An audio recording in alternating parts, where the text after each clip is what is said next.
मैं 9th class में पढ़ती थी, तब वहाँ पे फिज़िक्स के हमारे टीचर थे संजय जैन बंसाली। उन्होंने मेरे पिताजी को बोला कि ये फ़िज़िक्स में कमज़ोर है, तो इस कारण हम मेरे ननियाल में ही वो रहते थे, तो ननियाल कल्याणपुरा मार्ग नंबर 3 पर उनका मकान था। वहाँ पर उन्होंने मुझे ट्यूशन के लिए बुलाया। मैं वहाँ पर गई और उन्होंने मतलब एक दिन मेरे को जुलाई में उन्होंने मेरे को एक दिन उनकी बहन मतलब उनके घर से के मेंबर ने किसी ने ऑरेंज जूस ला के दिया और उसके अंदर है ना नशीला पदार्थ मिला के दिया और हम तीनों ने पिया और उसमें से मैं बेहोश हो गई और मेरे को चक्कर आने लगी क्योंकि मेरे को बीपी की प्रॉब्लम है। उसके बाद संजय बंसाली ने मुझे बोला कि तू यहाँ बैठ जा सोफ़े के ऊपर, मैं तेरे को थोड़ी देर में उठा दूँगा। मेरी आँख 2.5-3 घंटों बाद खुली, तब उन्होंने मेरे को बोला कि छुट्टी हो गई, अब तू सोती गई। तो मैंने कुछ बोला नहीं। तो उसके बाद मैं घर चली गई। घर जाने के बाद मुझे कुछ असाधारण सा महसूस हुआ, पर मैंने किसी को बोला नहीं। मैं ट्यूशन में गई, फिर मैं 7 दिन तक ट्यूशन गई। तो उन्होंने मुझे कुछ नहीं बोला और 7वें दिन उन्होंने मुझे बोला कि तुझे एक चीज़ बताता हूँ, और उन्होंने मुझे मेरा ही अश्लील वीडियो बना के बेहोशी की हालत में बताया और बोला कि मैं तेरे माँ बाप की इज्जत खाक कर दूंगा, तो स्कूल में किसी को चेहरा बताने लायक नहीं बचेगी, मैं तेरे पूरी ज़िंदगी ख़राब कर दूंगा, तेरे किसी से शादी नहीं होगी, ऐसे वैसे करके मुझे बोला जो मैं बोलता हूँ वो करती जा।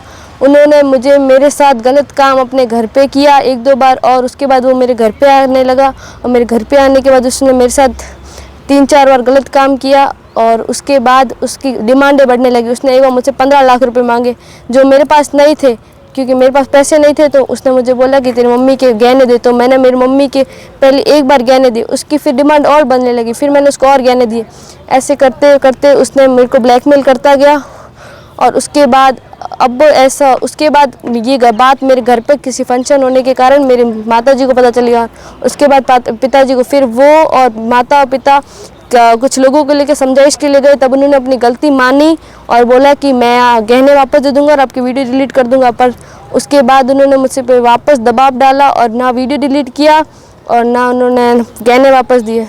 और उसके बाद हमने उसके ऊपर मुकदमा किया पोक्सो का, तो उस मुकदमे को 1.5 महीना हो गया है। और उसके बाद पुलिस वाले बोल रहे हैं कि हम उसको आज लाएंगे, हम लाएंगे, जबकि हमारे घर वालों ने, बहुत लोगों ने उसको देखा, उन्होंने भी हमें बोला कि यहाँ पर है। हमने पुलिस वालों को बोला यहाँ पर है, उन्होंने बोला हम हमारी टीम भेज रहे ना, उन्होंने अपनी टीम भेजी। उसके बाद मेरी माताजी को एक दिन पता चला वो यहाँ पे, मेरी माताजी ने पुलिस वालों को बोला कि वो यहाँ पर है, आप आओ। तो वो वहाँ पर आए, पुलिस वाले उनको लेके गए।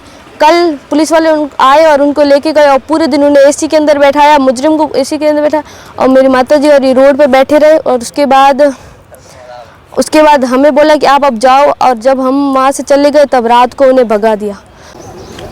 माताजी क्या हुआ था गुड़िया के साथ और ये कब से मामला हो रहा है?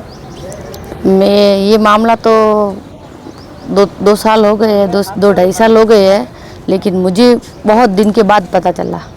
जब हाथ से चीज़ें निकल चुकी थी तब पता चला। तब हाथ से चीज़ निकलने लगी तब मैंने पुलिस का सहारा लेना समझा। पुलिस वालों से मैंने ये मुकदमा दर्ज, मतलब वकील के पास गए, लिखा पढ़ी करवाई, फिर हम पुलिस वालों के पास गए। 9 दिन तक दिन में 2 बार या 3 बार, सुबह लेंगे शाम लेंगे, सुबह लेंगे शाम लेंगे, 9 दिन तक। रात को 10:30 बजे, 10वें दिन रात को 10:30 बजे मेरा मुकदमा दर्ज होता है। मैंने कहा ठीक है। हम गए, हमारा मुकदमा दर्ज किया। फिर बोला आप बहुत सही हो, आप टेंशन मत लो, मैं किसी के साथ अन्याय नहीं करूँगा, आपके साथ नहीं करूँगा, आप अब चले जाओ। फिर है ना 15 तारीख को बोला बच्ची का बयान है, मतलब 13 तारीख को बच्ची का करवाया, मेडिकल करवाया, और 15 तारीख को इन्होंने बोला बयान है, लेकिन जज साहिबा हाजिर नहीं थी। जज साहिबा हाजिर हुई 16 तारीख को। 16 तारीख को हम सुबह 8 बजे यहाँ आ जाते हैं, उनका कांस्टेबल आता है, इंग्लिश दान देता। उन्होंने हमें कॉल किया, आप कहाँ हो? हमने कहा हम यहाँ आ जाओ। तो हमने वहाँ बयान दिए और हम घर चले गए। फिर मैंने 2-3 दिन हो गए, फिर देवी सिंह जी ढाका को कॉल करती थी मैं, सर क्या हुआ, कब पकड़ोगे?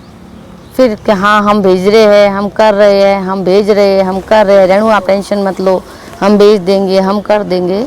सर मेरे से समझाइश कर, ठीक है। मैंने उनकी बात करने का तरीका अच्छा था, इसीलिए मैं उनसे प्रभावित होकर मैंने सोचा वो अच्छे के साथ अच्छा ही करेंगे, गलत नहीं करेंगे। कल जब मैंने बहुत बार सर को बताया, मेरे को जैसे जैसे मेरे पहचान वालों ने बताया कि वो वहाँ था वहाँ था वहाँ था, तब मैं सर को कॉल करके या मैसेज करके सर को बताती रही, सर वो बंदा वहाँ है, संजय जैन वहाँ है, आप पकड़ लो।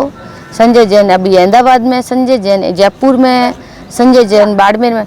फिर मैंने ही पुलिस वालों ने बोला हाँ हम हमारी टीम भेज रहे हैं, पकड़ लेंगे, लेकिन पुलिस वालों ने उनको कभी नहीं पकड़ा।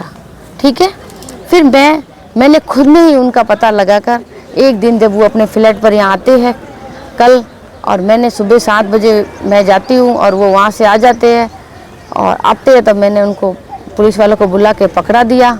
पकड़ने के बाद अपराधी को आराम से रखा गया, बैठा गया, उससे ना कोई पूछताछ हुई ना कोई बात हुई। उसकी फैमिली के सारे मेंबर आ रहे थे, सब बात कर रहे थे, सब आ रहे थे, सब जा रहे थे, सारी चीज़ें हो रही थी। मेरे को बोला आप बाहर चल के बैठ जाओ। मैं पूरे सुबह 10 बजे 10 या 11 बजे की वहाँ बैठी हुई, रात की 10 बजे तक। मेरे को फिर लास्ट में बोला एक कांस्टेबल यहाँ से चले जाओ वरना आपको, मैंने यहाँ क्यों बैठे हो? मैंने कहा क्यों, आपकी तो उधर, आपकी तो मतलब आपका तो जेल उधर है, इधर सड़क कोई आपकी थोड़ी है, ये पेड़ पौधे और ये सब आपका थोड़ी है जो। मैंने कहा लाओ डंडा मारो मुझे, भगाओ तब मैं जाऊँगी वरना मैं नहीं जाऊँगी। मेरा अपमान किया उन्होंने रात को। फिर मैंने कहा, फिर उन्होंने कहा, फिर ऐसा क्या कि चले गए, लेकिन उन्होंने कुछ किया नहीं, लेकिन ऐसा मेरा अपमान करके चले गए। फिर एक और आता है, क्यों कर रहे हो, शांति कर लो, घर चले जाओ, टेंशन मत लो, हम सही काम करेंगे, इसको नहीं जाने देंगे। मेरे को बोला इसको रीको थाने लेके जा रहे, उसको लड़की जो साथ में थी इसकी वाइफ संजय जैन की, उसको बोले परसों सके, लेकिन ना तो लड़की को उधर भेजा और ना उसको भेजा। रात को 12:30 बजे मेरे किसी पहचान वाले का कॉल आता है, 55 होटल पर वो खाना खा रहे थे, मेरे को कॉल आता है कि दीदी आपकी मतलब ये आपने तो इनको पकड़ा दिया और ये इधर क्या कर रहे हैं? मैंने कहा क्यों? तो कि इनको तो छोड़ दिया, ये तो आराम से खाना खा रहे हैं और सुबह हाई कोर्ट में पेश हो जाएंगे। किस आधार पर, किस बयान पर, किस सबूत पर मुस्लिम को छोड़ा गया? मेरे को ये बोल कर के नहीं छोड़ेंगे, किस आधार और किस बयान पर मुस्लिम को छोड़ा गया? फिर मैं रात को 2 बजे थाने गई, दरवाजा बजाया, कोई नहीं था, एक कांस्टेबल सर थे, बाहर आए, अच्छे से बात की। बाहर कैसे घूम रहा है वो अपराधी संजय जैन जो पोस्को के मुकदमे में है, ये बकायदा ये रहे कागज और बकायदा जज के सामने हो रखे हैं उनका। ये नहीं, 1 मिनट रुको।